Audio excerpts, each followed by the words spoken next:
అందరికీ నమస్కారం అండి. ఈరోజు మనం తులసి బాలకృష్ణ గారు రచించిన గూడు గోడు అనే ఓ చక్కటి కథను విందాం. ఇక కథలోకి వెళ్దాం.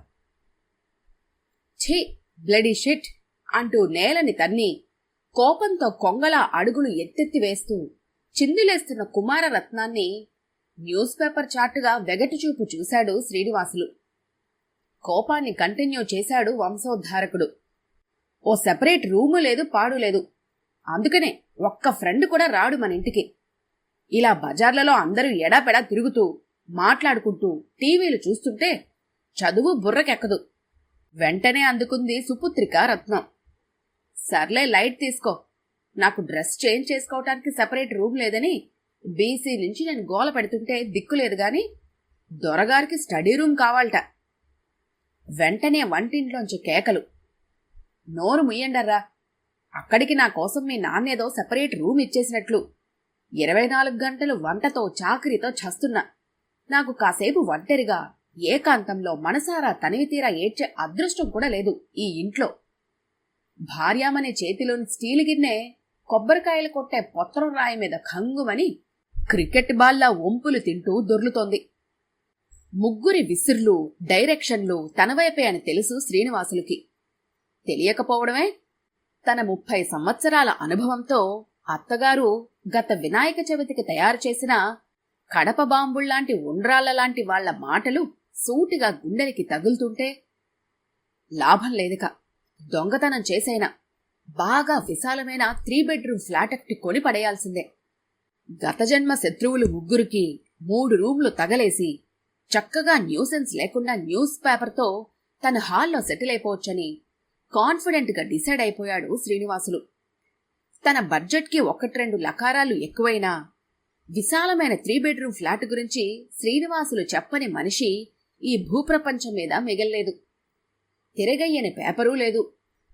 అతను పూర్తిగా నిరాశ చెంది నిస్పృహకి లోనై వైరాగ్యంలోకి మారుతున్న తరుణంలో ఓ శుభముహూర్తాన, శ్రీనివాసులు, నీ కల నిజం చేయడానికి ఓ దేవుణ్ణి తీసుకొచ్చాను అన్న కేక వినిపించి చూస్తున్న ఫైల్లోంచి తలెత్తాడు శ్రీనివాసులు.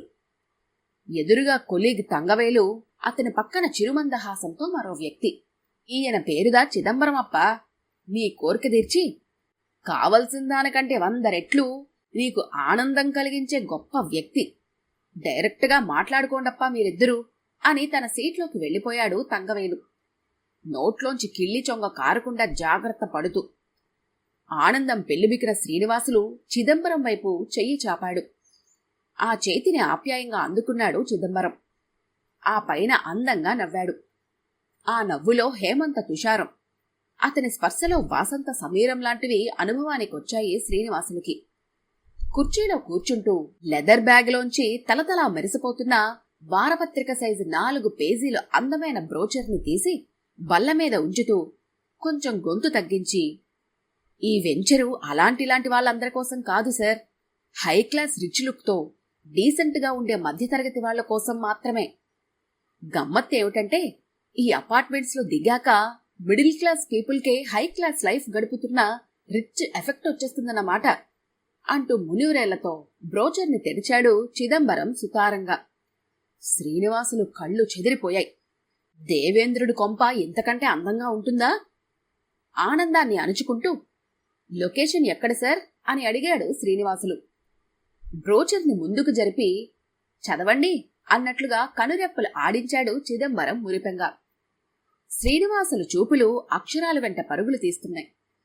నగరం నడిబొడ్డులో వనస్థలిపురానికి కేవలం 25 కిలోమీటర్ల దూరంలో చతుర్ముఖుడి ఆకారంలో దగదగలాడే అపార్ట్మెంట్ల రామోజీ స్టూడియోకి, త్వరలో రాబోయే అంతర్జాతీయ విమానాశ్రయానికి, ఆ వెన్వెంటనే రాబోయే రాకెట్ కేంద్రానికి నడి మధ్యలో 5 ఆక్సిజన్ సిలిండర్లు నడుంకి చుట్టుకున్నట్లు, పంచప్రాణాలని నిలబెట్టే ప్రాణవాయువుని ప్రసాదించే 4 దిక్కుల పచ్చదనంతో త్వరలో ఈ లొకాలిటీకే మార్చబడుతున్న చీఫ్ హోమ్ మినిస్టర్ల నివాసాలకు చేరువలో కూతవేటు దూరంలో గొప్ప 5 స్టార్ హోటల్, సకల సదుపాయాలతో, ఫారెన్ రిటర్న్డ్ డాక్టర్లతో కార్పొరేట్ హాస్పిటల్, అధమపక్షం పిల్లల్ని కలెక్టర్లుగానన్నా తీర్చిదిద్దే హామీతో కాన్వెంట్ స్కూళ్లు, దేశంలోనే పెద్ద పోలీస్ స్టేషను, రాష్ట్రంలోనే పెద్ద కూరగాయల మార్కెట్టు, సమృద్ధిగా పాలు పెరుగు దొరికే కేంద్రాలు, ఎటు చూసినా సుందర దృశ్యాలు.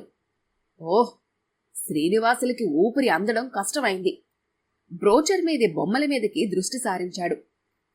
ప్రతిబింబం యథాతథంగా తలక్రిందులుగా కనిపించే అద్దాల వంటి పాలరాతి నేలలు, కనీసం 200 అడుగుల వెడల్పున్న విశాలమైన సిమెంట్ వీధులు, వీధులకు ఇరువైపులా గుబురు గుబురుగా పొదరిల్లు, వాటికి విరగబూసిన పూలు, రోడ్ల మీద నెగినెగలాడే పొడవాటి కార్లు, ఫుల్ 3 పీసెస్ సూట్లలో, చేతుల్లో బ్రీఫ్ కేసులతో 6.5 అడుగుల అందగాళ్లు, ఫ్యాషన్ పెరేడ్ చేస్తున్నట్లు ఉన్న బుడికాళ్ల అందగత్తెలు, దూరంగా పచ్చిక బయళ్ల వెనక కొండల చాటున మేఘాల మాటున ఫిక్స్ అయిపోయిన అందమైన ఉషోదయం.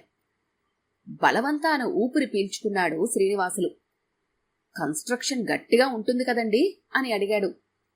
ఆ మాత్రమైనా అడక్కపోతే తనకి వ్యవహార దక్షిణ బొత్తిగా లేదనుకుంటాడు అని. చిదంబరం చూపుడు వేలు చటుక్కున అతని ముక్కు మీద వాలింది. వెయిట్ టెల్లింగ్ మిషన్లోంచి బయటకొచ్చిన టిక్కెట్లా అతని నాలుక సర్రమని బయటకొచ్చి పళ్ల మధ్య స్థిరపడింది. అమ్మమ్మమ్మమ్మ, అంతా నెంబర్ 1 క్వాలిటీ మెటీరియల్ సార్.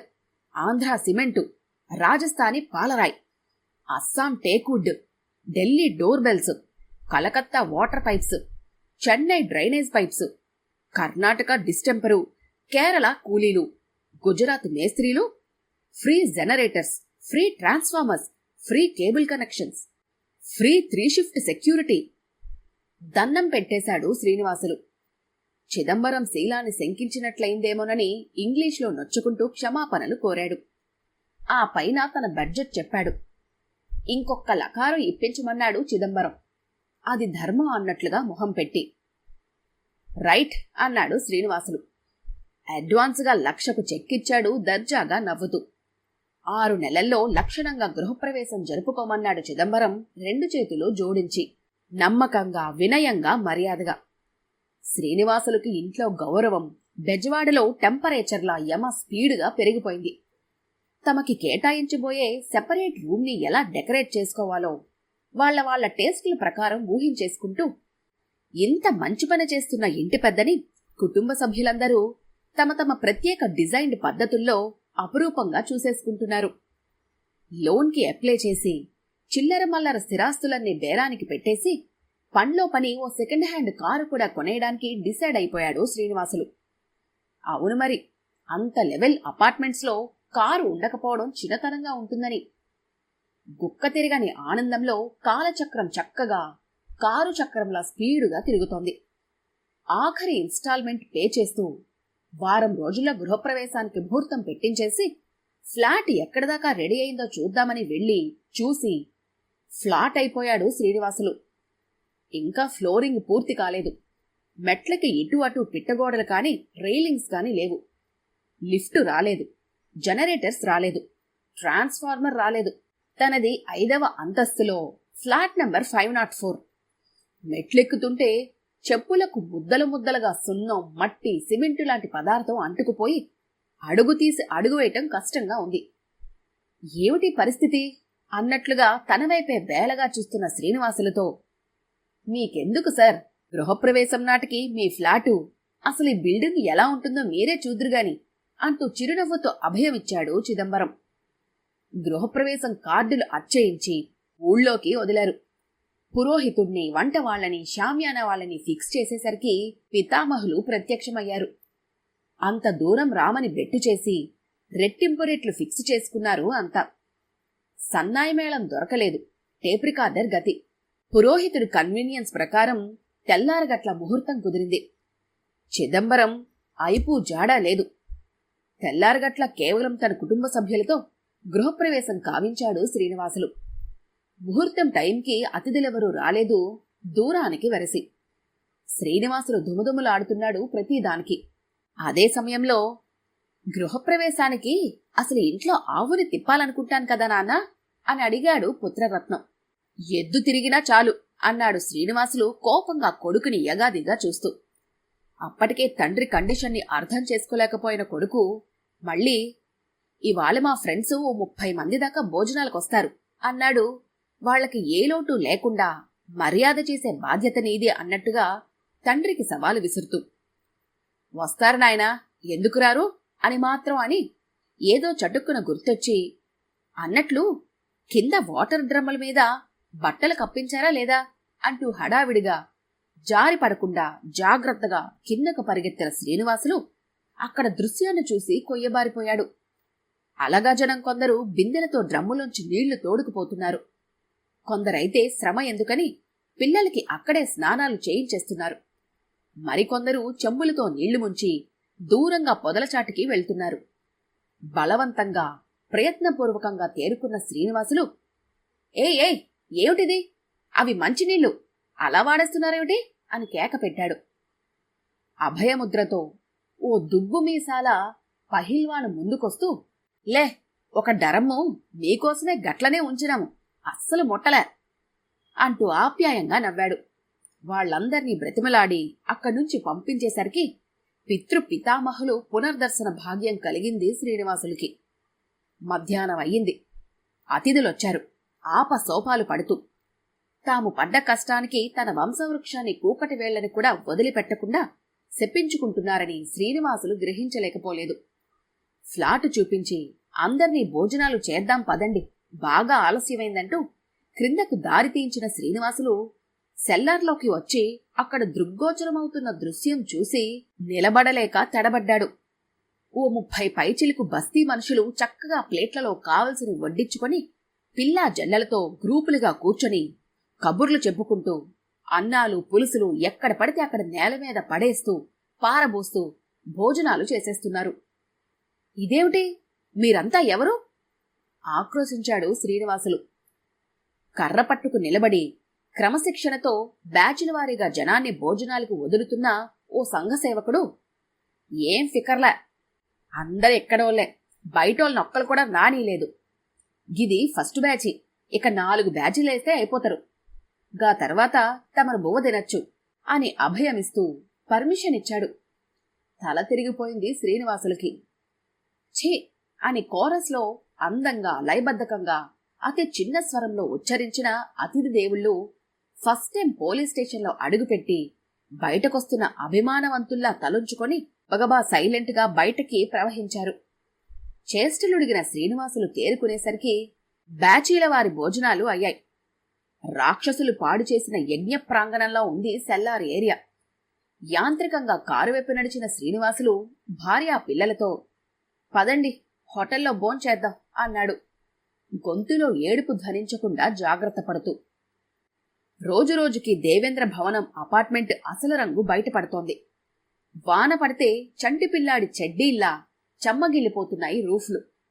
ఒంటిపేట ఇటుక గోడలు ఒక్క సుత్తి దెబ్బకే తుస్సుమంటూ కొట్టిన మేకు అవతల వైపుకు వెళ్లిపోవటం, ఇంత మట్టి రివర్స్లో దూసుకొచ్చి కంట్లో పడటం, వెంటనే గోడ మీద ఐమూలగా మెరుపు షేపులో ఓ బేట దర్శనమివ్వటం క్షణాల్లో జరిగిపోతుంది. చెప్పులేసుకోకుండా నడిస్తే అంపసయ్య మీద క్యాట్ వాక్ చేస్తున్న ఎఫెక్ట్. యథాలాపంగా ముట్టుకుంటూ కాల్తున్న చిచ్చుబుడ్డిలో వేలు పెట్టినట్టు చచ్చెట్టు షాక్ కొడుతున్నట్టు ఎలక్ట్రిక్ స్విచ్లు. కిటికీలు తీస్తే విశాలమైన శ్మశాన దృశ్యం రోజు హరిశ్చంద్రుడు కాటి సీను. ఆ పక్కన నీటి చలమంలో దున్నపోతులతో పాటు అదే సైజు మనుషులు గోచీలతో స్విమ్మింగ్ దృశ్యాలు. రాత్రులు కరెంటు పోతే 5-6 గంటలకు గాని రాకపోవటం. అగ్గిపెట్టె కోసం చీకట్లో అరమైలైనా ఉరికంబం ఎక్కబోతున్న వాడిలా బిక్కు బిక్కుమంటూ గుండె చిక్కెబెట్టుకుని వెళ్లటం. బిల్డింగ్ చుట్టూ 24 అవర్సు ఊరపందుల పహారా. వాచ్మ్యాన్ లేడు, వాచ్ డాగ్ ఉంది. అది శ్రీనివాసుల్ని చూసినప్పుడు మాత్రమే భయంకరంగా మొరుగుతుంది. అపార్ట్మెంట్స్ కి దగ్గరలో ఉన్న బస్తీలోని రౌడీగాళ్లకి తరచూ కారులో లిఫ్ట్ ఇవ్వాల్సి రావటం, ఒక్కోసారి కారులో అందరికీ చోటు సరిపోకపోతే సొంత పిల్లల్ని దింపి ఆటోలో పంపించాల్సి రావటం.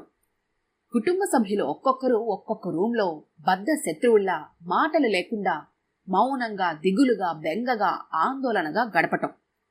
సిటీ నుంచి పరిచయం ఉన్న వాళ్ళొక్కళ్ళు కూడా రాకపోవటం. ఎల్లకిలా పడుకొని ఉన్నాడు శ్రీనివాసులు. పైన రూఫ్కి వానకి ఏర్పడ్డ తడి మ్యాప్ ఏ కంట్రీ ఆకారంలో ఉందా అని ఆలోచిస్తూ సడన్ గా సహధర్మచారిని బిడ్డలతో సహా గుమ్మం మధ్య ప్రత్యక్షమయ్యేసరికి వాళ్ల ఏకాంతానికి తనేం భంగం కలిగించాడోనని భయపడుతూ చటుక్కున లేచి కూర్చున్నాడు. భయంగా అంది భార్య. ఏమండి, మరి మనం మళ్ళీ సిటీ సెంటర్లోకి వెళ్ళిపోదామండి అని. వెంటనే అందుకుంది కూతురు. అవును నాన్న, ఇక్కడ చాలా భయం వేస్తోంది నాన్న అని. క్షణం ఆలస్యం చెయ్యలేదు కొడుకు. జైల్లో ఉన్నట్టుంది నాన్న ఇక్కడ. అస్సలు చదువు సాగటం లేదు. ఏదో తెలియని బెంగగా ఉంటోంది నాన్న, వేరే వేరే రూముల్లో ఉంటుంటే. పాత ఇంట్లో చక్కగా అందరం కనబడుతూ ఉంటే సందడిగా ఉండేది. అవును, చాలా బావుండేది అన్నారు మిగిలిన ఇద్దరు. ముగ్గురి కళ్లల్లోకి సూటిగా చూశాడు శ్రీనివాసులు. తమదే తప్పని, పశ్చాత్తాపడుతున్నామని తెలియజేస్తున్నట్టుగా ఉన్నాయి వాళ్ల చూపులు. మనం వదిలిపెట్టిన ఇల్లింకా ఖాళీగానే ఉందిట. తిరిగి ఆ ఇంటికే పోదామా అని అడిగాడు శ్రీనివాసులు బింకంగా. ముగ్గురు ఆనందంతో గంతులేసి పోదాం పోదాం అని అరిచి అతనికి దగ్గరయ్యారు. భలే బావుండేదా ఇల్లు అన్నారు ముగ్గురు ఒకేసారి. నిటారుగా నిలబడ్డాడు శ్రీనివాసులు. ఓ రాయి విసరడానికి డిసైడ్ అయిపోయి సెల్ ఫోన్లో చిదంబరం నెంబర్ కొట్టాడు. హలో అన్నాడు చిదంబరం విలాసంగా. శ్రీనివాసులు గొంతు ఖంగుమంది. Mister Chidambaram, Srinivasulu here. Inspector general of police నా బాల్య మిత్రుడు, నా క్లాస్మేట్, నా బెంచ్మేట్, నా లంచ్మేట్. మేమిద్దరం చిన్నప్పుడు గోచీలతో చెరువుల్లో స్నానం చేసి చెట్టాపట్టా లేయించుకుని తీయించుకున్న ఫోటో ఇప్పటికీ నా దగ్గరుంది. రేపుదయం వస్తే చూపిస్తాను. నీకు కావాలంటే ఒక కాపీ కూడా ఇస్తాను. విషయం ఏమిటంటే, రేపుదయం నువ్వు వచ్చేటప్పుడు, అదే ఫోటో చూడటానికి వచ్చేటప్పుడు నా డబ్బు చక్రవడ్డీతో సహా నాకిచ్చేసి నీ బోడి ఫ్లాటు నువ్వు తీసుకో. లేదు, చెంచల్గూడ సెంట్రల్ జైల్లో కావాలో చర్లపల్లి సెంట్రల్ జైల్లో కావాలో తెలియజేస్తే నీకోసం రూమ్ రిజర్వ్ చేయించే సాయం నేను చేసి పెడతాను. రేపుదయం గుర్తుంచుకో, no postponement is permitted under any circumstances అని ఫోన్ కట్ చేసేసి కుటుంబ సభ్యుల వైపు చూశాడు శ్రీనివాసులు. ఆనందంతో చుట్టుముట్టి అతన్ని అతుక్కుపోయారు వాళ్ళు. అతన్లో ఓ పెద్ద హీరో కనిపిస్తున్నాడు వాళ్లకి. అందరి చుట్టూ చేతులు చుట్టాడు శ్రీనివాసులు ప్రేమగా. ఈ కథ గనుక మీకు నచ్చినట్లయితే లైక్ చేయండి, షేర్ చేయండి. మరిన్ని ఇంట్రెస్టింగ్ కథల కోసం మా ఛానల్ని తప్పకుండా సబ్స్క్రైబ్ చేసుకోండి.